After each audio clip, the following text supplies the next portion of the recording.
Can I have apologies for absence? Yes, Chair. Apologies received on behalf of Councillor Alia Khan. Thank you. The minutes of the 7th of October are before you. Are there any matters arising, or can I sign the record? Yes, Stephen?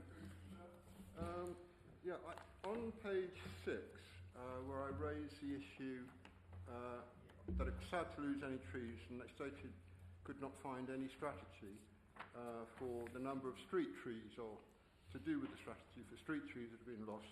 I know that we were expecting, and I don't know, maybe I lost it, that we were expecting a report back on the number of trees that we have actually lost. I don't know, I mean, Tom, I think actually you added to that because you were talking about trees, but I'm specifically concerned about trees that we're losing in the streets that never seem to be being replaced. So we're losing our urban canopy, and I wonder what, we need to find an answer to that. We can request that. We can request more information, yeah. Somebody promised last time, so I hope it happens this time. Okay, that'll come back to the next meeting. Okay.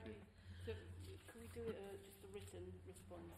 Yes, it can go round, yeah, because we won't have a meeting till April something. Yeah. Okay. Any other items on the minutes that anybody wishes to raise? No. Can I sign them as a true record? Thank you very much. We now move on to item 6. And the allocation of key roles in the terms of reference report. Okay, you've taken us through that one? Me. Yeah. Let me just scroll to the right page. Thank you. Gosh.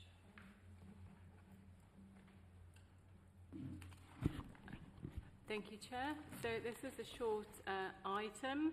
The recommendation is for the Climate Change Advisory Board to agree the key areas of work for Climate Change Advisory Board members, and the proposed allocation is as follows. The liaison with external bodies and raising the profile of the Council's approach is Councillor Alia Khan, as she volunteered at the last meeting, as well as education and culture change is Councillor Alia Khan, as volunteered again. Transport and planning, Councillor Stevens volunteered for that at last meeting. Yes. And then we've got finance and risk for Councillor Aziz Ambia, because he's held that responsibility in previous years. So he has not attended the last meeting, but it's just been allocated on experience. And Councillor Chowdhury volunteered for public health and climate resilience. Yeah. Yes, and then we've got Councillor Shaw for consultation and engagement with the wider community and businesses. Yeah? You okay with that, Tom? Okay, so that's all for me to say. Then. Yes, and then as we've listed in paragraph 11, council board members are encouraged to take active approach to shaping the delivery in the areas of their responsibility, and Dylan and team and Andrew are happy to facilitate any contact with officers or external organisations. So if members wish to make approach in between meetings, they're welcome to it. And we've also had conversations previously with the youth councillors. If they would wish to shadow a particular member in the areas of their interest, they'd be welcome to approach them through the team. Then we can facilitate meetings and make other arrangements. Is there an expectation about reporting back from what we're doing with the particular officers? How is that to work? You would give intermediate reports back here? Yeah? I would expect that. Is that not what members assumed they would be doing? We'll sort out perhaps a timetable for which one reports back, because you'll need a little time to get organised, won't you, really? So, okay? Is that okay with everyone? Are we happy to agree the report then? Thank you very much. We now move on to item 7, which is the net zero roadmap.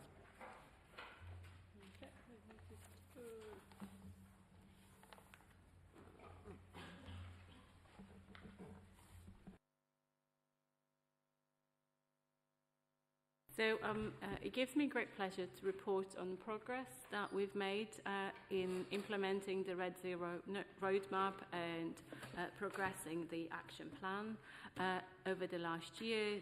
So the update is to cover the period from July 24 to July 25. This is of our second anniversary of adopting of our Net Zero roadmap. So we've highlighted certain pieces of strategy and projects that we think particularly are reflecting the project, the progress that was made. One thing that has been reported through national statistics that I want to highlight to members is that within our group of statistical neighbours, so it's 16 local authorities of similar characteristics, consistently we are ranked number 1. That means our per capita emissions are the lowest within our group, and we're only marginally higher per capita than London boroughs. So yeah, the national statistics are reported with a 2-year time lag. And so in terms of the strategic decisions and that paragraph, that chapter of our Net Zero roadmap, what we want to bring to members' attention is the economic growth strategy and the BLMK, Bedfordshire, Luton, Milton Keynes, NHS Green Plan. The team worked really hard on both of these pieces of strategic importance to integrate green economy, sustainable thinking. And we've had a presentation about the economic growth strategy at the last meeting, so I think I don't need to say any more there. In terms of our local policies, Luton parking strategy has been an example of integrating the Net Zero roadmap into how we manage parking and car movements within the town, and we're having a local transport plan 5 presentation update later on.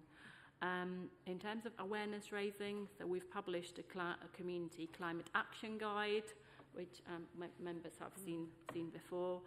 We've had a carbon literacy action day for elected members, so we've made great progress in there. Carbon literacy training for the art sector, that was a tailored piece of training that our climate action officer have developed, and we've now got over 160 staff also carbon literate. So great ideas are coming from that cohort, and it's a really big qualitative change as well, because we're able to have a more informed conversations with cross-departmental, and we are seeing this kind of thinking that officers are really taking a proactive approach, taking projects through their SMTs, their DMTs in other departments, and are really driving this sustainability message. And the Just Transition study, Dylan will give us an update on that project later on in the meeting. In terms of our pilot projects, Luton Community Energy is a shining example of what can be achieved when there is dedication from the community with a bit of assistance from the council. Things can get formalised, money is one, and then projects are being progressed. And the Energy Doctor Scheme was a really good example of use of the UK SPF money, where we've helped nearly 80 businesses. We're now, we think we've got a winning structure of how to engage businesses. We just now need to look for further sources of funding in future years. In terms of leadership projects, the Nature Towns and Cities is a great example of partnership, local organisations coming together with the council, bidding for funding to Heritage Lottery. So we've won £1 million for a 3-year programme with our university, with third sector organisations and colleague in public health. We've had our permission to start just before Christmas. So now we're interviewing for the programme manager on Friday, and we'll be moving full steam ahead then on. under the leadership of Joe here. And our car club, I think Anthony will give us an update about that in a second. And at this point, I would like to bring in Shabir with one item, your fix. Yeah. Sorry, which item? Is it? About fixing the insulation going bad. Yeah, so there's a number of programs going on. So Luton was one of the primary councils that raised the poor insulation that was happening across the town.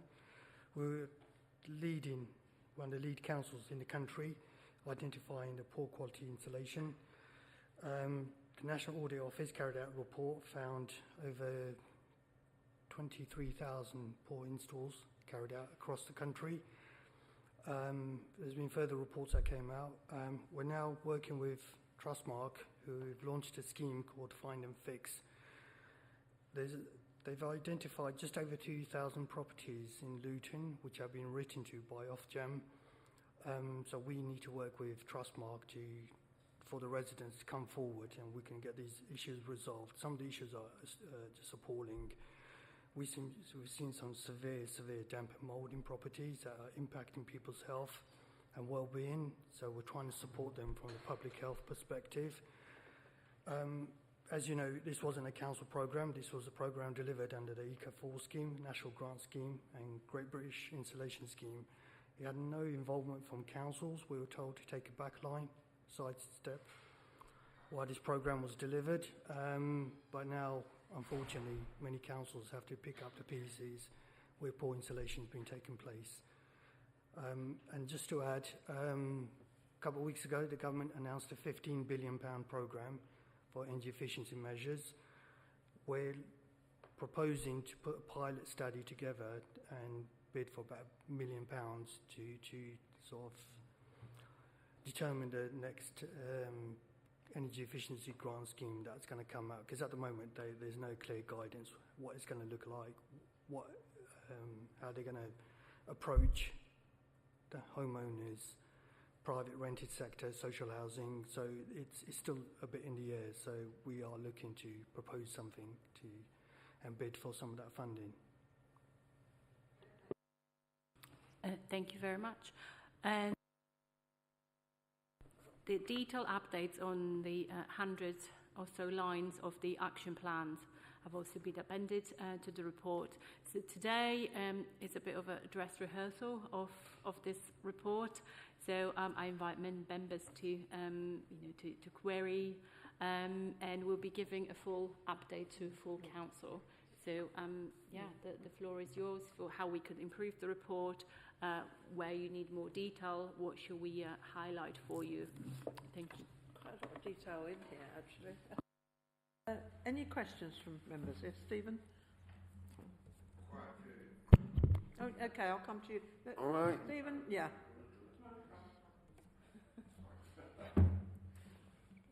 Can the officer explain to me why we're using Trustmark, or we want to work with Trustmark, when it's Trustmark what let everybody down? They were supposed to be doing the inspections in the first place, but now we're going back to them. Why? This was a government scheme that was put together, and one of the bodies was Trustmark. We have no affiliation with Trustmark. Trustmark is independent. They were put in place by government to oversee the delivery of the programme. Now they've found themselves in trouble. They're now reaching out to councils to help them. So we're just working with them to try and identify the homes that are impacted, so help and support and remediation works can be carried out.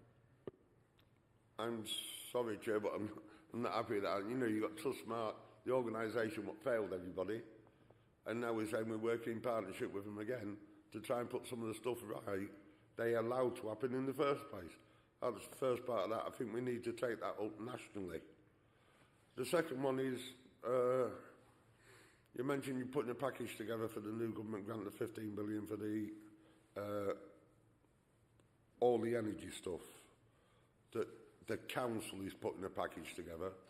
Weren't the council grown up enough to go and talk to the community groups what are out there already in the town, looking at putting that package together, who, by the way, at least one of them has been more successful than the council.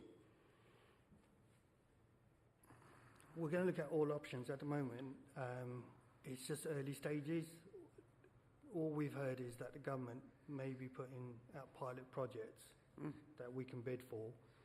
They haven't confirmed it yet, but if they do, then we will look at how we can bid for the pilots and how we can deliver it. As I say, there's some other groups in the town show that aren't waiting for the council to make his mind up. They're making their own bids as well at the same time. But the last one, what worries me, and it's more from Sinead's point of view, you say there's very little council input into the render and the external installation, but the council did a nominated list of contractors, and the stupid part of some of that was the ones on the list weren't even Luton, they were from Birmingham.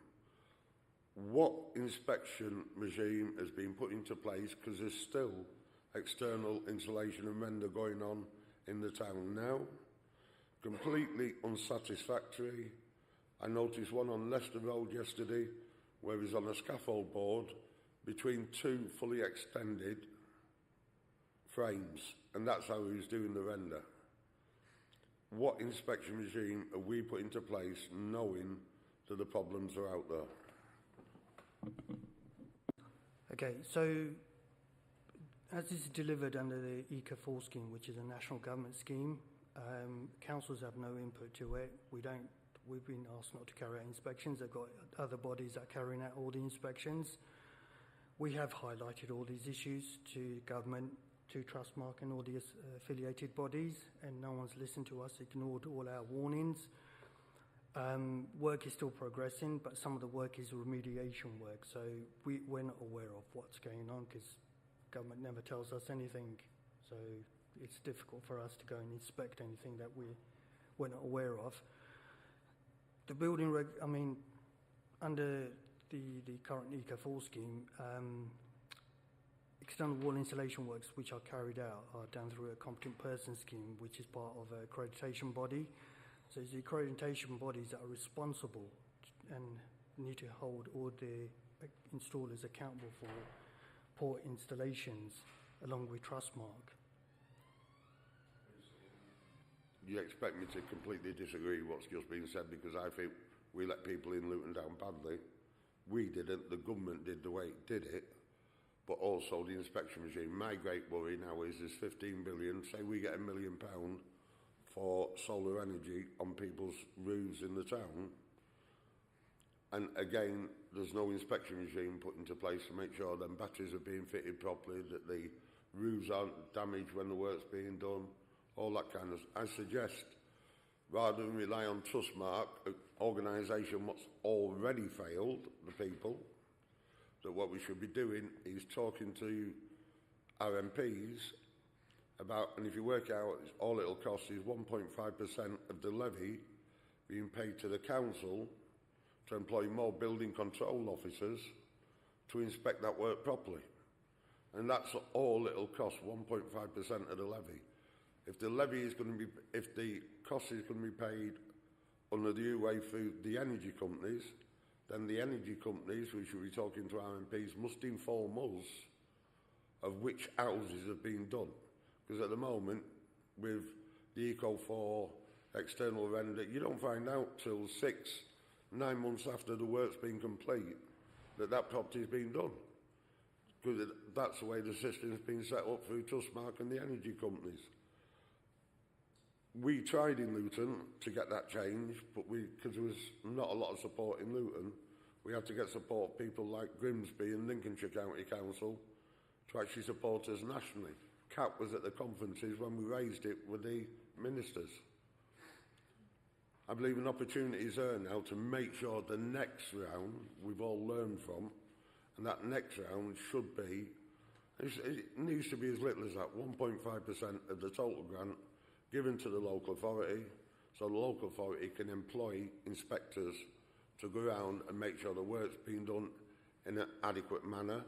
And the other one, that the list of, if we put a list of contractors together for this £1 million what's just been talking about, those contractors must come from within a 20-mile radius of Luton.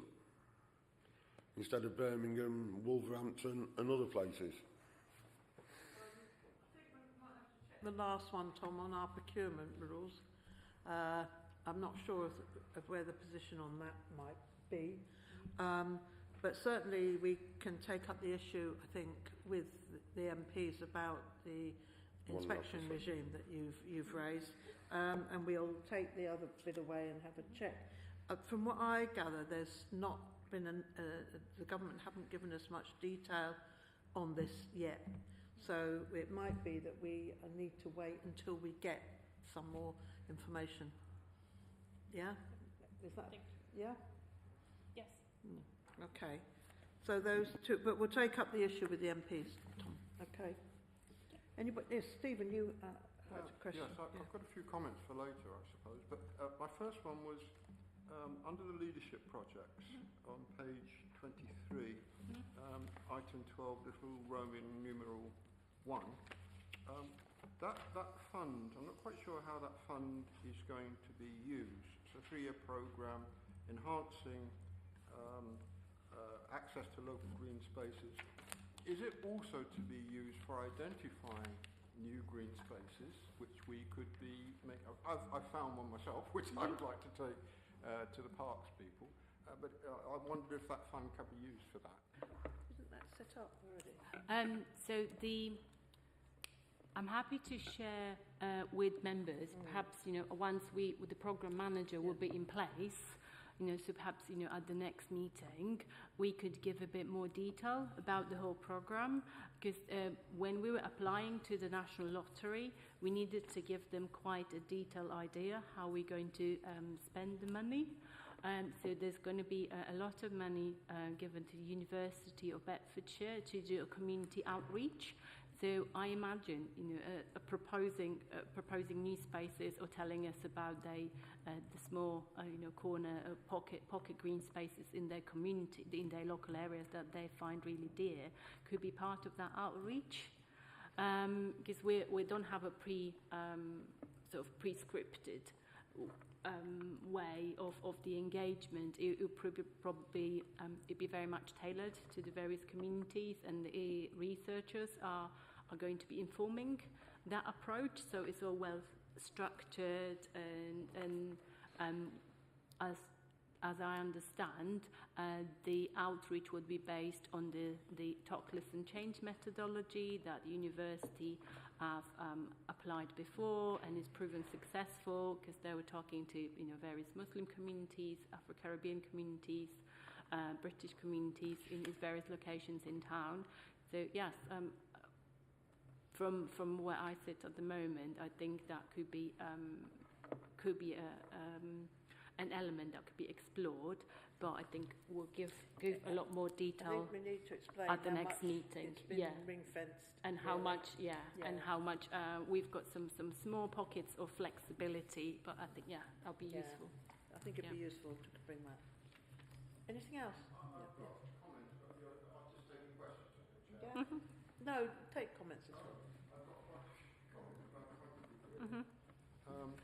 On page 40, we can start there.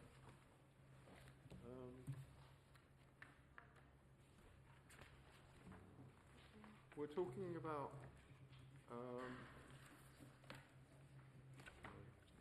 page 40. Yeah, we're talking about ensuring the skills development for housing improvements is integrated works of employment and skills partnerships. I think we're missing a trick. And I'm wondering, having a lot of expertise about the university, knowing what courses they have and what course they don't have, and I'm wondering if we should be trying to work with our civic partner to ask them to develop areas which are going to be useful for the council in the field, certainly for our young people coming through, in the field of urban planning, housing and city planning, and things like environmental management. Now, environmental management, the university has it at master's level, but not at bachelor's level. So if you were coming through the system from schools to colleges, I think those are kind of areas, because we're always looking for young staff and apprentices, and I think this is a route where we could actually bring out the skills which is going to help our employment and our council filling jobs in the future. Thanks, Councillor Stevens. A really helpful point, and something that's part of our Civic Agreement work programme and part of our Employment and Skills Partnership Board refresh around how do we look at those pathways and pipelines, where are the gaps, have we got enough demand for those courses, are there other ways that we can do it? And the university, as you know, are really open to those conversations, so I will specifically pick up those that you've mentioned with them and get some feedback. But that is part of a wider work programme. No, that's fine, because I think they'd be useful for us. Yeah, as, for sure. Well, and other authorities as well, in fact, going forward.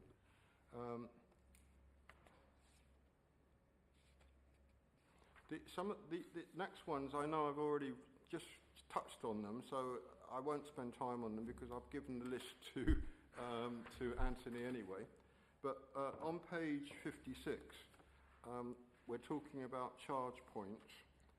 And I noticed, for example, in the Vicarage Street car park, there is a number of spaces, but only one charge point. And I'm wondering if we could be doing more in the retaining spaces in our other council-owned car parks and putting in additional charging points, because that would help us.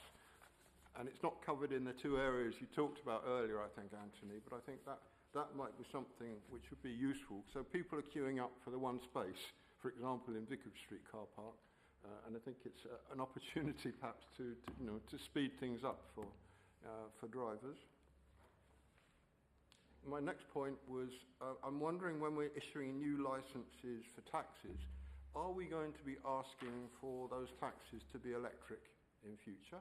That might be a bit, what's the word? It might be a bit controversial, but nevertheless, it's on the way towards our. That's on page. I think you'll find the Hackneys, or all considerable number of them, are electric or hybrid already. I'm just thinking about the new licences when they come for a licence, whether we could have a chance to insist that they're going to be an electric vehicle. I don't think we've got into that negotiation yet, No? but certainly the Hackney cabs have already done it. The next point is, again, I raised with Anthony, and I'll follow it through under the new role I have in working with with officers. Public transport information points, not very good. I mean, we need to have an app, and I know that there were consideration to put in as an app so people can look up to see where their buses are, the convenient points. There is no app that's covering all our bus companies as far as I know. I think there's an information point at the interchange, but I don't think it covers all the buses, so why not? And why have we not got more points, such as in the point, where we could be providing information to shoppers and to other visitors to the town about the various bus routes and how to make use of those. That was the next point I had for Anthony. And I think we were very dismissive on page 66 about not being able to have electrified buses on the bus route, because I think things are moving quickly, and smaller batteries will be coming into the future. So I think that should be held as an opportunity going into the future for any of our buses when we're trying to put them on to non-diesel.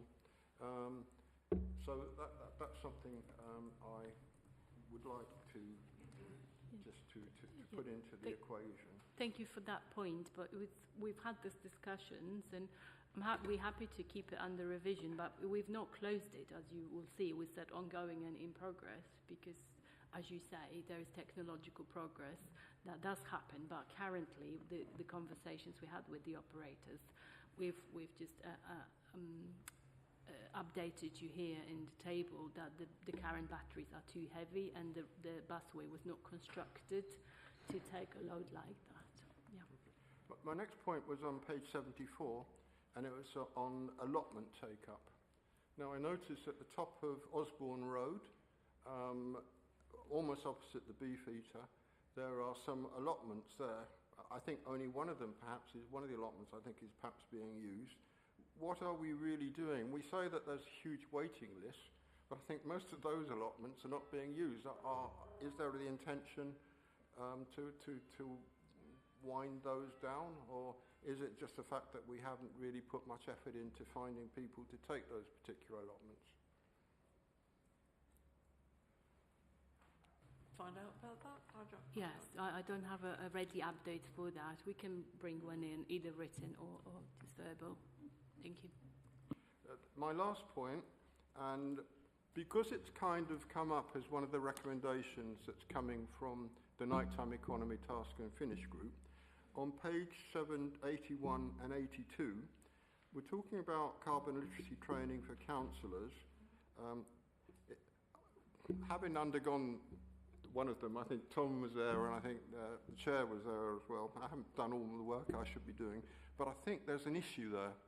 I think after they've done the training, there should be a further seminar that goes with for the people on the people that have done the training on how to put together their particular plan. It's not an easy thing, especially when you're looking at the amount of carbon that you think whatever you're suggesting is going to achieve in reduction. My final one, which really has come through the Nighttime Economy Task and Finish Group, we should be offering not only carbon literacy training, but we should be looking at the whole area of sustainability for our businesses in the town and offering support to those businesses on how they can be more sustainable in their waste reduction and all of the other aspects of it, but also to offer them carbon literacy training. So not just to the schools and to the council, but also to the businesses as well. We do that. There's a programme that businesses can sign up to. A number have already gone through the programme. I don't think our Nighttime Task and Finish Group were aware of that. It's a recommendation. Yeah, sure. We're going to come back to you on that, so we will add that in. Okay. Sorry, that was all, Chair. Sorry, thank you. Businesses do that, yeah. Thank you. Yeah. Okay? We're happy. Yeah. If I just respond to the point on carbon literacy, we're happy to put another session for elected members on how to construct pledges and how to get more involved in carbon reduction initiatives. Maybe, could follow up on by that all one. means, Yes? Just a very quick one, Chair. I will come back on some of those points that Councillor Stevens has raised. And just very quickly for Kat, the Nature Towns and Cities, I think I know the answer to this, but I assume the Local Access Forum has some, Luton Local Access Forum has some visibility or sight of some of these plans? Yeah. Okay, is there anyone else? Yes? Thank you, Chair. Okay, I have a question about local transport plan, about LTP. You mentioned about... We're on that next. Yes. Yeah. This for the, page number 22, then number 9.2, about the local transport plan and about to have a connection from the town link with the workers and employers to key economic hubs within the local and national level. So my question is, what I is noticing within our town, still there's a public transport is not enough, especially after 6 o'clock. The transport are not. So transport they are not able. So you mentioned about transport plans. If the council have any sort of thing, give incentive to open the bus route till late evening to encourage people to use the public transport, or council can give in subsidy to open up a more route to encourage people to reduce the carbon emission. Thank you. You're asking about subsidy for the buses? Yes. Have I got that right? Yeah. Okay. Thank you. That's always an issue around budgets and funding. As you know, we don't subsidise our buses at the moment. It may be something we could look at, but it's not something we do at the moment. So how are we going to achieve this about the local transport plan strategy, because you mentioned about on the transport plan, you mentioned about bus routes and stuff. So You want, how we can achieve? it's the transport plan, it's Yeah, the it's next the next document. item. It's the next document. We're on this one at the moment. Okay. So I'm happy to take that when that comes up. Is there anyone else? Any other questions? Tom? Page 51, with so many officers here, can someone explain to me where we are on heat networks, whether we're going to move forward with them? Every other council in the country is looking at heat networks. That's why it was oversubscribed when we bid it, when we made the bid for money.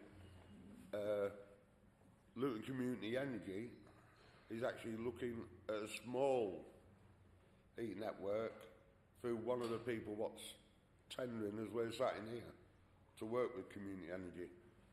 I'd have thought the housing department of the council, I can think of 3 areas straight off the top of my head where an heat network would work absolutely perfect. Have we moved forward? Are we talking to anyone? Have we come up with a scheme that will work in the certain areas? I mean, Councillor Stevens here, Park Town, it'd be perfect for an heat network. Have we done anything about it? And has all the council joined together, the housing department, climate change, everybody, to work out the best way to make heat networks work in the town? It just surprises me that a little organisation like Luton Community Energy can put a very small one together on Marsh Farm with the third sector, but we as a council can't manage to move forward. And it is the way forward. Yeah, thank you, Councillor Shaw, for that question. I can update you on that. So I've got a new carbon and strategic energy manager. He started with us in January, and as you've asked the question, he's very much reading up on all of this. There's a national consultation on the role of local authorities, statutory role in the heat zoning and in heat networks. So we need to understand the legal landscape that we're in. We've had a couple of conversations with private, with the energy companies and with the private entrepreneurs, and we're also we'll be also commissioning a local area energy plan. So heat networks are very much a great component of that. We're taking like a whole town approach to this. We need to take into account a current heat load and heating and cooling demands. Also, we will need to look into our local plan, where the future development goes, what the heating and cooling demand is going to be, how that links to the stage, the football club, to the old, the current Kenilworth Road side, to the hospital. We've had some conversations with the hospital about joining up our renewable generation and heat decarbonisation strategies. So we're having various conversations. It's not all joined up as yet. You're rightly pointing out to the fact that it needs to be joined up with various departments. So far, it has been climate change and property teams. We've had very loose conversations with housing, with Parktown, as you know. We've had a heat network there before, but the residents decided to, they preferred their individual boilers.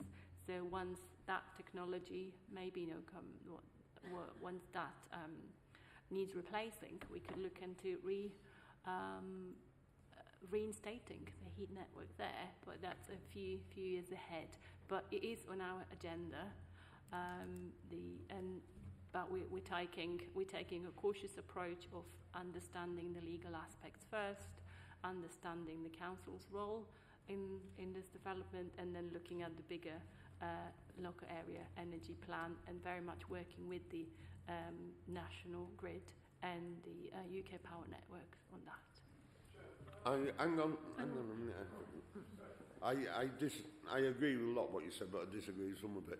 I mean, one of the ones we need to Portsmouth and the Solent, what they're doing down there, all along the front down there, is massive, and they've not waited. But the interesting one now is Edinburgh. All along that coast is going to be one heat network, giving residents the choice of what they want: gas boiler, electric, because we're putting so much storage capacity in there. The fact that people may want to keep the boiler makes no difference to them. It can be fed into the property. And you say the only example I've got locally is one of the tenderers for Luton Community Energy work, you say it's out now, has come back and he's already done an arrangement with 2 different sections in the voluntary sector. One is Peabody and the other one's Mary's Eco, to put some gas turbines in to cover all their properties in a certain area. I think we're looking to dot every I and cross every T without looking on. I mean, the perfect one would be the 3 high-rise blocks on Marsh Farm. Why couldn't that be either a gas turbine, district heating system, whatever, but it means we need some real endeavour off the officers from the other departments, not you, Kat, I know you'd love it, to actually become part of that partnership. And it'll work, but we're going to be 20 years behind all the other councils if we don't get a move on and get something done pretty quick. But the ones what are really interesting, the Edinburgh, I think it's Edinburgh, that is so interesting where they're doing everything. I'm feeding it 7 miles down the coast because of all the historic buildings, but they can't go on and they can't dig up the streets. So if someone at a city like that's managing to do it, why can't we? We'll take that back then. Yeah. Yep, thank you. Yep. Sorry, one question I forgot to ask. I think it came up, I think I raised it at OSB before. We have a couple of houses which have been completely retrofitted so that they're carbon neutral.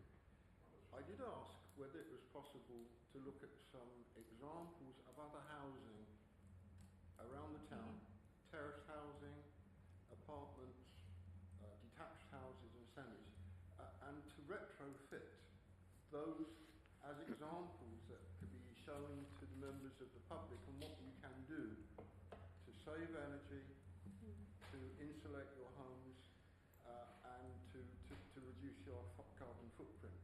You know, it's just that we have a wide stock. Now, I think the ones that we picked on, maybe they were newer, and we picked on one, on some examples, but would it not be useful to maybe, if we can find a budget for it, to pick on some other houses to show as examples, and this is what you can do if you're living in a terrace house, if you're living in a semi, if you're living in a detached house, this is what you could, these are the things that you could be doing. It rather goes along from an adjunct to what Councillor Shaw would say. Yeah, thank you, Councillor Stevens. Yes, indeed, you've raised that OSB, and Councillor Franks raised that as well. And we've tried to engage, funders, and it will be very useful indeed, and we love it.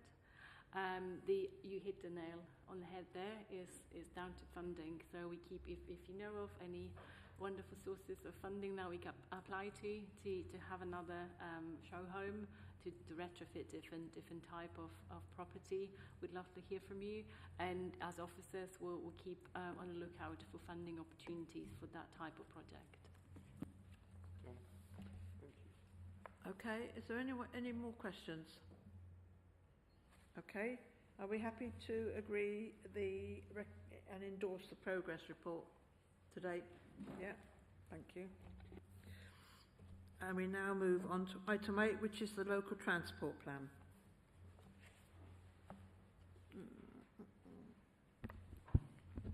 Good evening.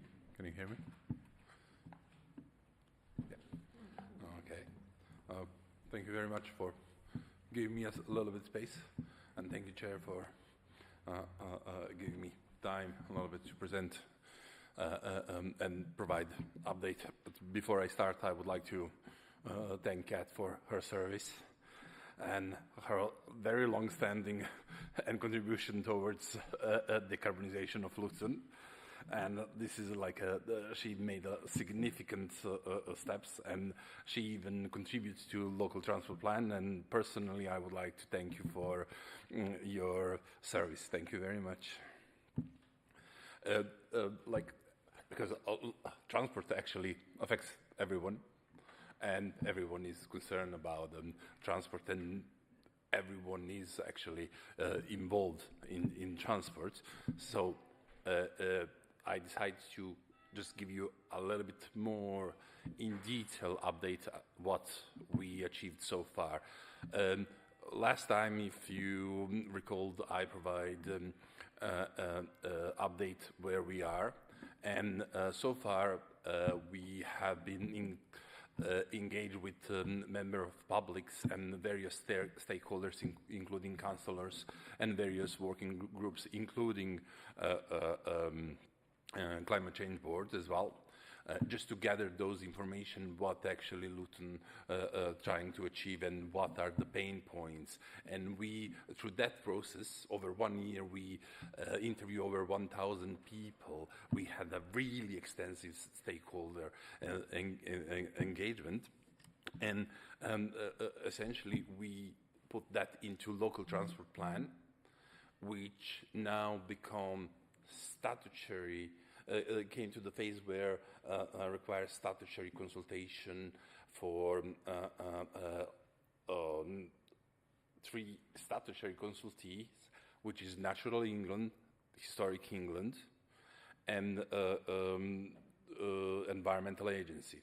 Those are 3 statutory consultations. However, we thought personally that we should involve more people and provide member of publics more opportunity to express themselves. We packed everything into one nicely packed document, which is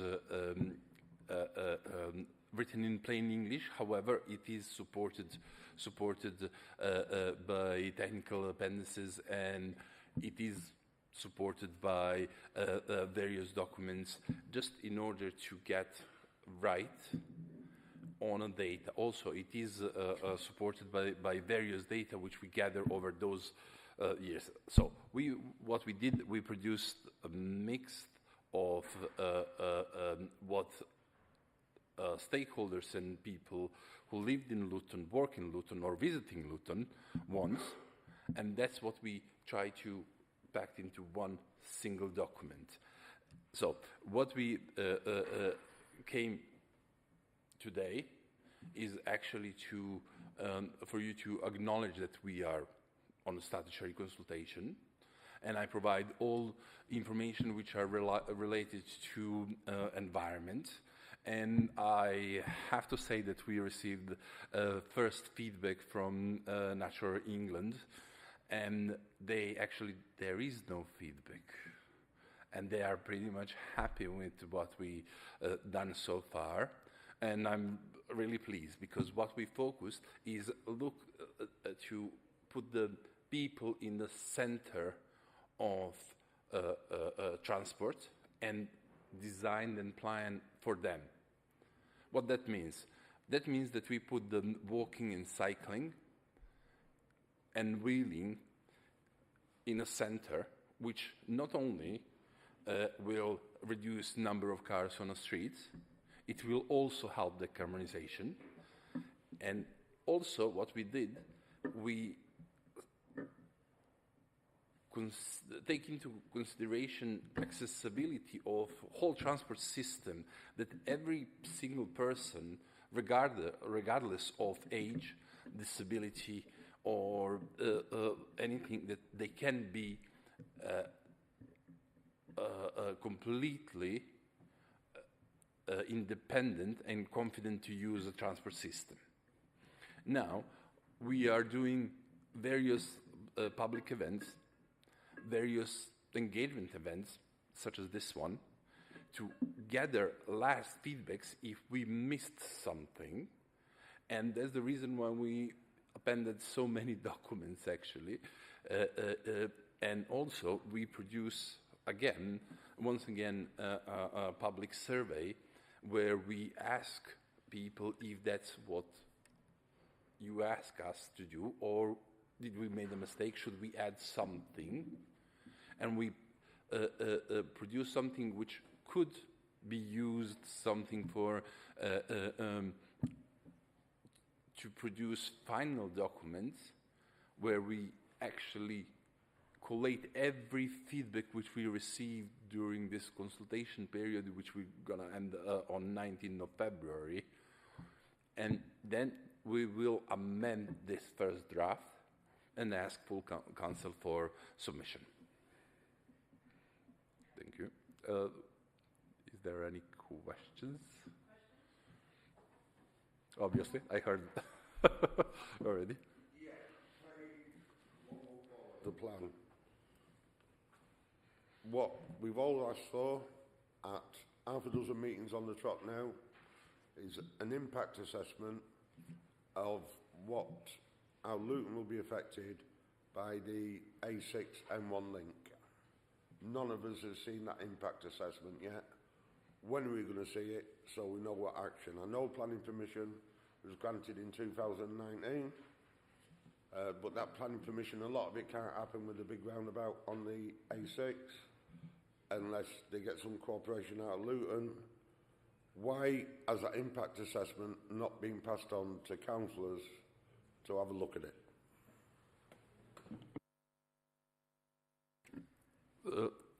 Local transport plan is overarching plan. It doesn't give specific guidance and try to take into account all potential projects which might happen or might not happen. However, when we discuss strictly about the M1 A6 link, that's not within our boundary. However, it affects our network, and your comments is completely valid. However, when discussing about that and discussing about assessment which is done in 2019, government shift approach how things will be built and how things will be assessed. So we currently going through the several iteration with government, how actually traffic will not be assessed as it is, rather it will be vision-led approach where people will be encouraged to cycle and walk. That's the government approach at the moment. That makes no sense with the question I asked. I asked the question is, when are we going to see the impact assessment of the A6 M1 link? The people of Luton North are going to be drastically affected by it. You're going to have all the New Bedford Road completely full. You're going to have people trying to get round the back of Sunderland Park into Sunderland Park Road completely full. We all know it's there. We know it's going to happen sooner or later. They can't make enough money off the house sales at the moment, the Section 106 to pay for the road, so they're looking for government grants to pay for that road. It's a dead simple question. When are the members of this council and the people of Luton North especially going to see the impact assessment on that road so we can make comments and try and get stuff changed? That's how simple it is. Has the impact assessment been done? Not at the moment, but I would ask Anthony really Swift. what you're asking, Tom, is can there be an impact assessment done? Yeah? I would ask... If there isn't one done... There must have been one done for the road to get its planning permission. Yes. But what got ignored was the Luton part of that impact assessment. But there had to be one for Central Beds to give planning permission. There had to be one. Why haven't we seen it? Can we investigate the background to this, please?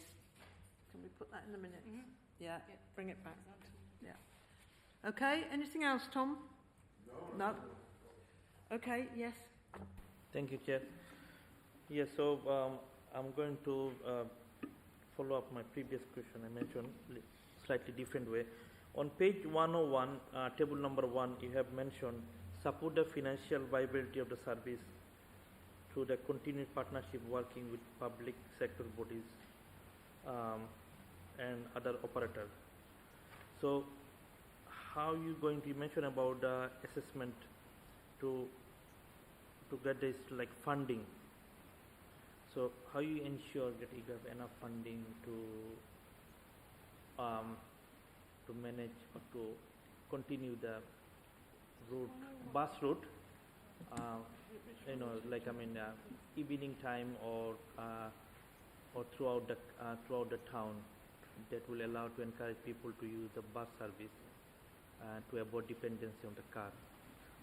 How are you going to source funding? Yep.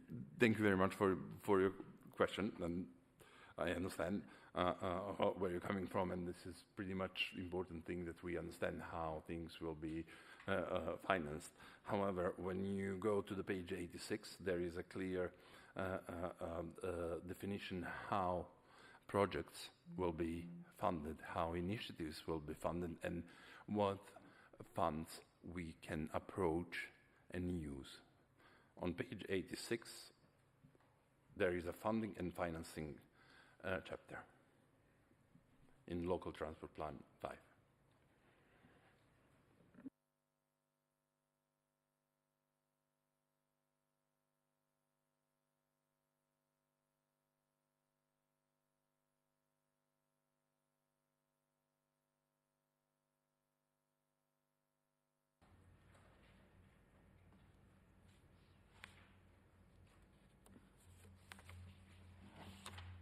Have you got any other questions, or? You're okay. All right. Okay. Thank you. Thank you. Anybody else? Stephen? Yeah? That came up in the working party group. We were talking about not just busways, but we were talking about, for example, the possible extension of the Dart to places like Stevenage. It doesn't seem to be in any of the documentation that's come forward, but it was one of the recommendations that came from that working party group. And I'm not quite sure what we're suggesting about the busways either. We're talking about taking a direct line, but what does that actually mean? What is changing on the bus routes that we're suggesting if it's just taking a direct line? There's no difference from what's already happening, I take it. Do you understand what I'm saying? That has a perfect sense, and I completely agree with your point of view. On page 65, there is a policy 11 which is focused on interurban public transport. And the reason why we call it interurban public transport, not busway, not DART, not rail, not light rail, that we can actually open up ourselves to any options which comes up, because we're talking about the plan in the next 15 years. Can I just stop you once? When you say it's a direct line, following a direct line, what is different if we're not making any alterations? What is different on the proposed busways if we're taking a direct line than what is already happening on those routes to, say, Stevenage, to wherever? Is there any difference? Is it just a terminology change? Not necessarily terminology. It is more that we do not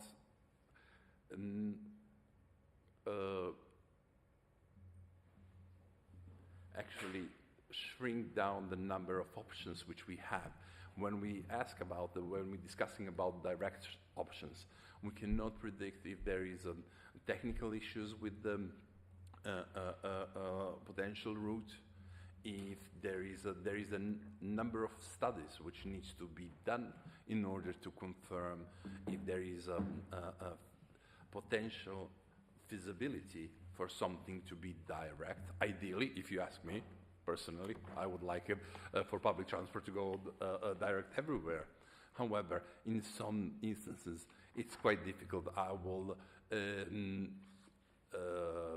give one example in Cambridge, which actually goes, guided busways goes over the green belt, and there is plenty of opposition over that, and there is a certain planning issues. So those type of things we would like to overcome And we would like to, with this plan, we would like to be ready to respond in case that those potential But Lewis, issues. we're not in the cross-party working party group. There wasn't a discussion about this terminology taking a direct line. I don't. If we're not making any changes, I do not understand what is the use of that terminology. Can you explain that?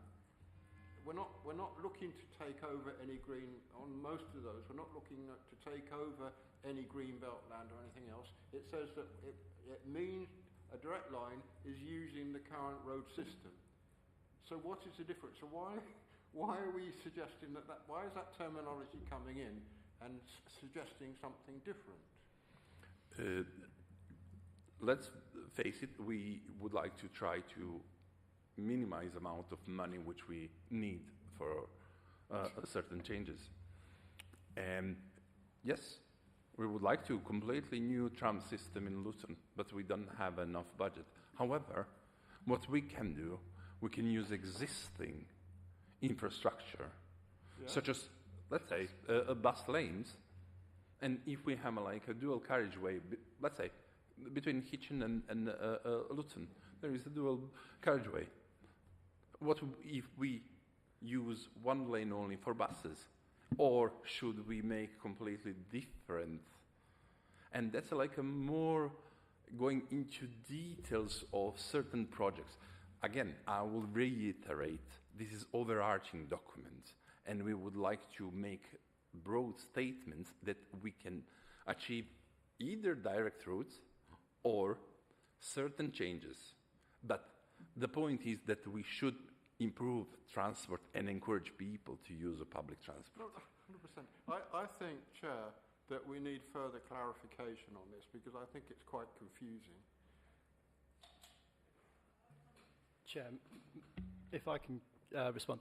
So this phraseology, this direct line, where does this come from, Councillor Stevens?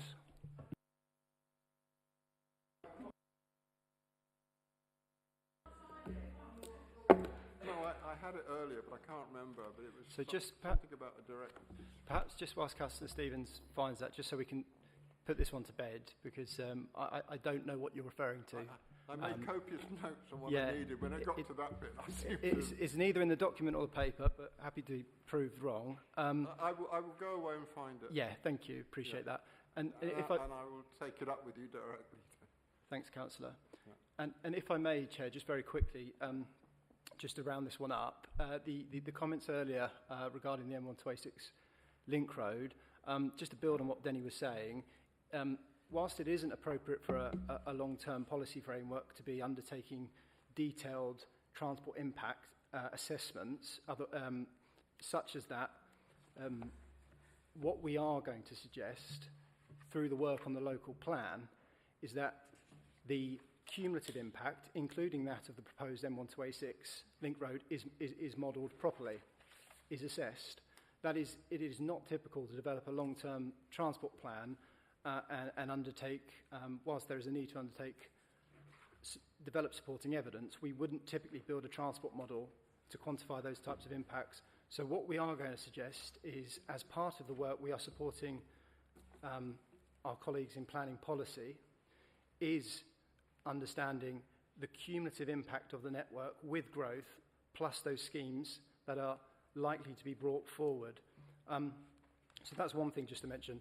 And clearly, as part of the business case that they developed, they, Central Beds, Jacobs Consultants, and others, did ultimately assess the impact on the local road network, but it wouldn't be sensible to revisit that document now because such a long time has passed, and therefore what I would suggest is that is tested as part of the work, the transport evidence base and the transport assessment as part of the local plan. That for me would be the most sensible place to be revisiting any sort of issue like that. I disagree completely, Chair, because all you'll be doing then is putting the impact assessment down backwards till you've got the local transport plan in place.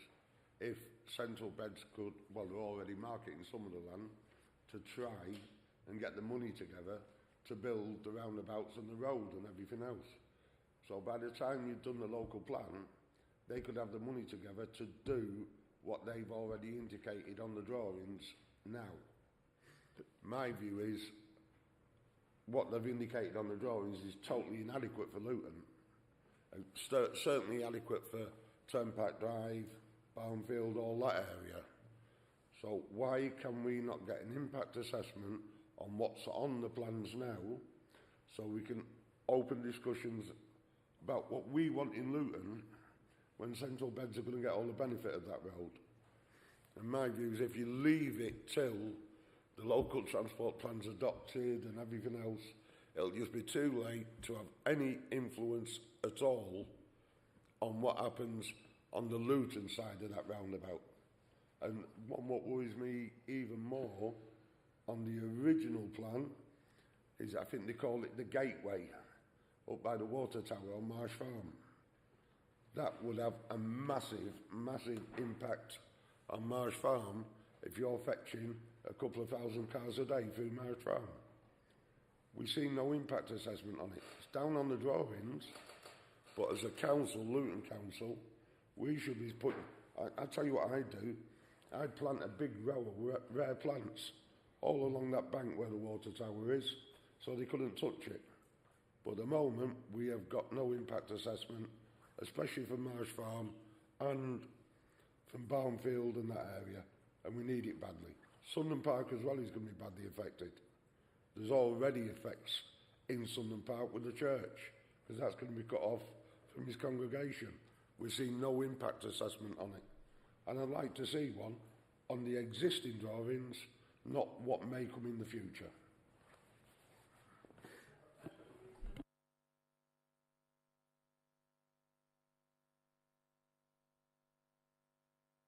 It was on page 17, and my terminology was wrong. My apologies, Lewis, and it was online. Online. So on page 17, if you look down for each of those busways, they are likely to be online, i.e. following existing routes. So what exactly are we saying? Because there's no real change unless we're going to draft out, put a line for a busway to take up part of. I can imagine, for example, going down towards Hitchin. Are we going to draw up a bus lane to go all the way to Hitchin, or are we just going to use the infrastructure? Because I don't understand what is different if we're not going to actually put down changes. Does that make sense now? Yes. And I would like just to add that we should take into consideration technology, and such as DRT and dynamic timetable, which could work much better in together with the traffic management system. So there is a ways not to change infrastructure, but to improve traffic flows and to improve capacities without even changing infrastructure. Does that make sense? Such as, let's say, if we have a dynamic timetable for buses, and when certain people actually assign to use the service, bus will actually come, and bus operator will get the signal that there is a people who are waiting. At the moment, they are running like a static table, and there is a set in stone timetable which they follow. Is that can be changed? Yes, they can be changed. What this document says, yes, we allow that. We appreciate static timetable, static bus timetable. However, we also would like to encourage to explore dynamic timetable. And let's say when we discuss about the traffic lights, why should we should give priority to the buses? I'm sorry, Chair, the numbering was confusing, so I might have confused you. There's number at page 17, but it's also page 108. So does that make sense? Sorry. Yeah.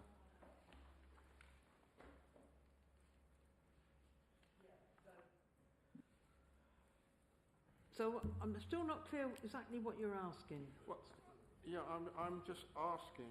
if there's going to be no major changes, but it's just the buses are going to carry on, if they already are carrying on those routes, what are the anticipated changes? Because it looks as if there's going to be no infrastructure changes, and buses that are already that are going that way, we're just going to say that's a busway, are we? It's just going on I see what you mean. going on existing road. That was my point. Maybe I haven't put it very clearly, but if that's...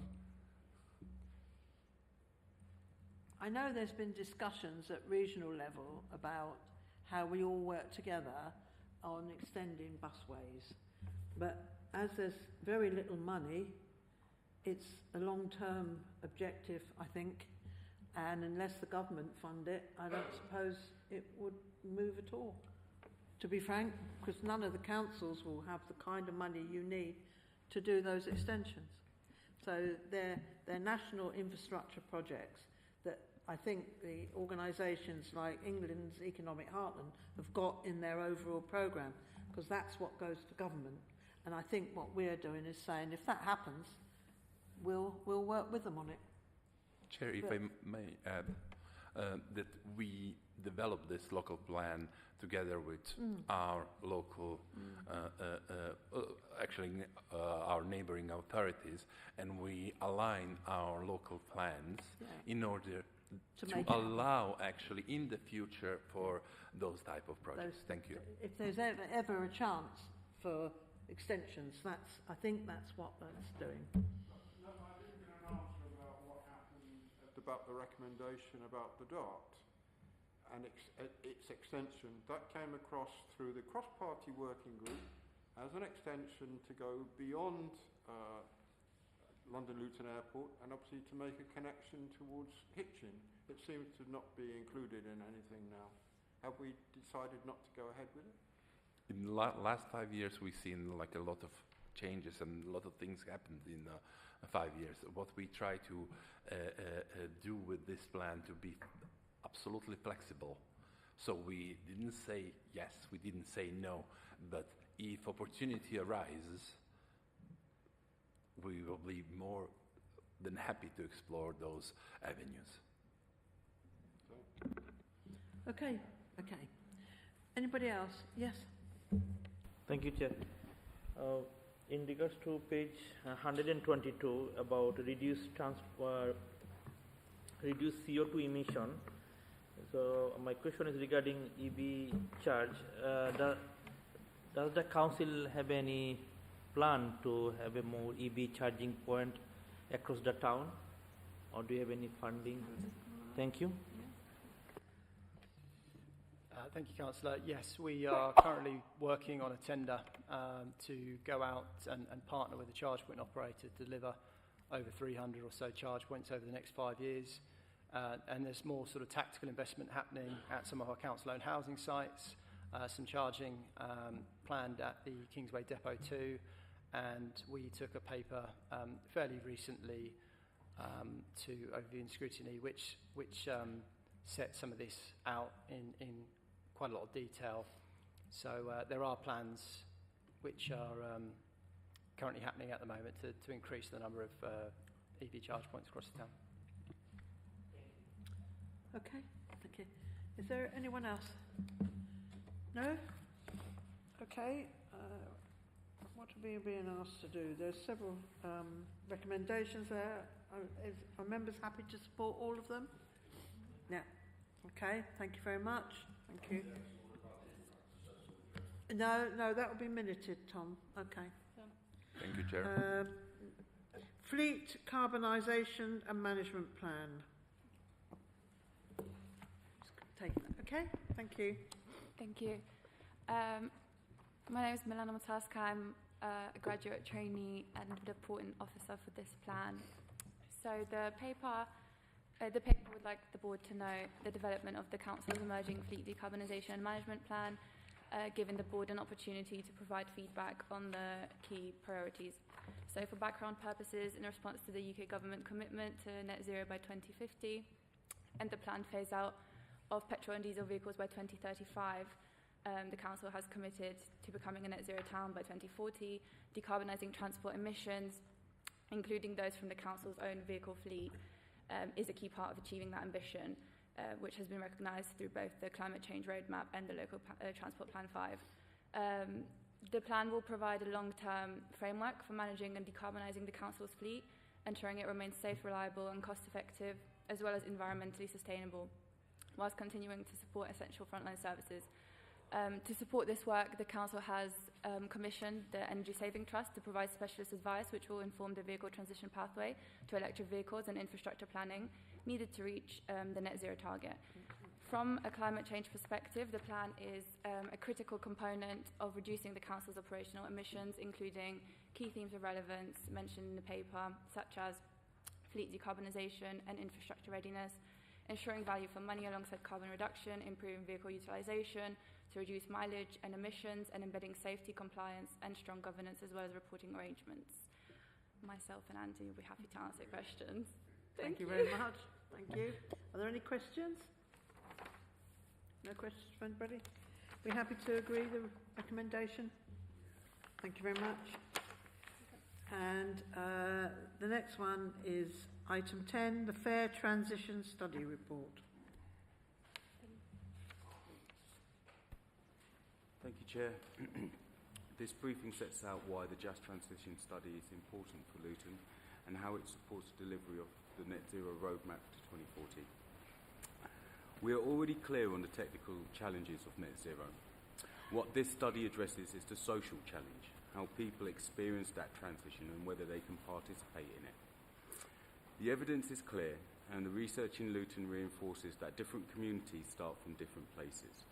Levels of trust, income, health, housing quality, employment security and access to infrastructure all shape whether low carbon choices are even feasible. We ignore those starting points, we risk designing climate policies that look good on paper but fail in practice, and worse, deepen existing inequalities. This is why the Just Transition Study is an enabling project. It provides us with a practical way to understand barriers to participation and to design interventions that people can realistically take up. A key insight from the community engagement work, particularly the workshop held in Lucy, is that health is the strongest motivator for climate action. Residents were far more receptive to home retrofit when it was framed around warmer homes, respiratory health, fuel poverty and quality of life rather than carbon reduction alone. This was especially true for older residents. Those findings matter because it tells us how we need to communicate and where trusted messengers, such as the community and health institutions, are essential. The study also reinforces something we see repeatedly across policy areas. People engage when they see direct benefits in their lives.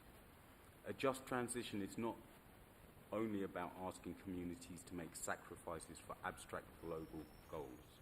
It's about ensuring that climate action delivers tangible improvements in health, household finances, skills, jobs, and neighbourhood resilience. This is where the Go Zero Index Toolkit becomes particularly important. It gives officers a structured way to identify and articulate co-benefits: health, cost of living, equity, economic resilience, alongside carbon reduction. In practical terms, this helps us embed net zero principles into everyday council decisions: service redesign, estate management, planning, infrastructure investment, and neighbourhood engagement. The upcoming officer workshop is an important step in this work. It is a capability building exercise. It will help teams across climate, public health, fairness, planning and infrastructure development a shared language and a shared framework for delivery. That alignment is essential if we want net zero to be something the whole council owns rather than something delivered by one team in isolation. In summary, this study strengthens our ability to deliver net zero well. It helps ensure that our climate action reduces emissions, but also improving health outcomes, tackling fuel poverty, supporting economic resilience, and build trust with our communities. That is what makes transition not just green, but fair and ultimately more effective. Thank you. Ready for any questions? Are there any questions? Yes, Tom? Okay. I completely agree with what Dylan said. The whole of the town's starting from different places. How can you class a single mum what's on a prepayment meter in the middle of Lucy Farm to someone what lives in a 4-bedroom house, fully insulated, with a air source heat pump on Bedford Road? It's the only reason the job what you said earlier about community engagement and business engagement, this is what makes me take it. It's the only thing what's made me take it. Because over the summer, community energy, we could only afford 2,000 leaflets to give out to people about how they can help themselves, what they can do and that kind of. And I was totally amazed at how quick the public grabbed hold of those leaflets and how quick they come and talk to us. And I think a lot of it is about talking. I'm not going to say where it is, but one of the organisations what Community Energy is trying to do, put a package together for at the moment, has got the biggest air source heat pump you've ever seen, sat there, because someone in the council said that was the best thing for that school. Oh, sorry, I shouldn't have said that. The best, well, it was a school, and they could never afford to switch it on. So, a 90 grand heat pump, what was put in on officers' advice, they couldn't afford to turn on. And that's all about engagement and talking and education. But what Dylan said about everyone starting from different places, I think is 100% correct. And if we can take those people along with us, I'm going to a meeting now, as soon as I finish here, talking to an energy company that wants to partner with us. But one of the partnerships we're going to be talking to them about is what's called powering down. So we've got some volunteers being trained on it at the moment, but the idea of powering down is the people what are less well off, less well educated about energy efficiency and everything else, that the Energy Trust will have people to go and advise them, trained, and they can go and train other people to advise the least well off energy-wise. If we can come up with a plan, an engagement plan, what is fully inclusive to everyone, we can go shouting about it up and down the country. Like other people shout about what they're doing with, you know, all sorts of heat resistant stuff and everything else. But if we can come up with that plan, it'd be absolutely brilliant for Luton, but not just for one section, for all the different communities in Luton. That would be absolutely brilliant.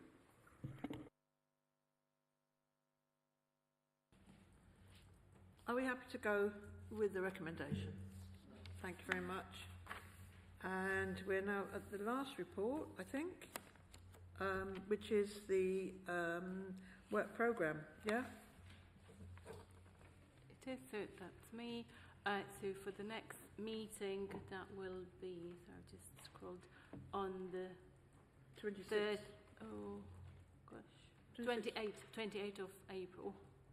Oh, it's April, is it moved from Yes. there? Okay. Yeah, it is. Yeah, sorry. That's the reminder. Okay. Yeah, it's the one up. Yeah, 28th of April. We've got the following items proposed already. So we've got the annual public transport update from Steve, and then Dylan will give us a quick update on the community energy, and then we've got a net zero action plan update. So that covers a number of projects. So there are small updates under that title, and then we can, if we've got the program manager in place, we can bring in the nature towns and cities to this or the following meeting.